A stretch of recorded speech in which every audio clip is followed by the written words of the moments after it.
জামাতের নির্বাচনী কর্মীরা বাড়ি বাড়ি গিয়ে এনআইডির কপি, বিকাশ নম্বর, মোবাইল নম্বর সংগ্রহ করছে, যা ব্যক্তিগত গোপনীয়তা ভঙ্গ, ক্রিমিনাল অফেন্স। এই বিষয়ে আমরা ইতিপূর্বে আচরণ বিধি ভঙ্গের আপত্তি জানিয়েছি।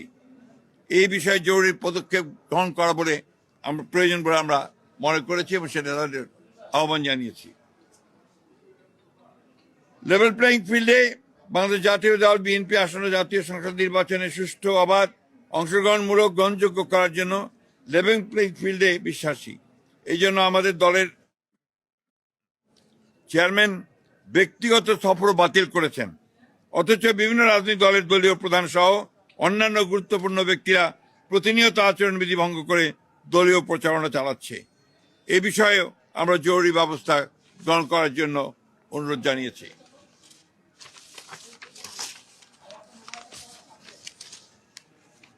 আরেকটি বিষয় যেটা আমরা অত্যন্ত গুরুত্বপূর্ণ মনে করেছি, ঢাকা মহানগরী এলাকার বিভিন্ন নির্বাচনী এলাকায় একটি রাজনৈতিক দল তাদের মনোনীত সমর্থিত প্রার্থীদের নির্বাচনে বিজয়ী করার অনৈতিক কূটকৌশল অবলম্বন করে ব্যাপক হারে দেশের ভিন্ন ভিন্ন এলাকা হতে ভোটার এলাকা পরিবর্তন পূর্বক ঢাকা মহানগর এলাকার ভোটার হিসাবে অন্তর্ভুক্ত হয়েছে।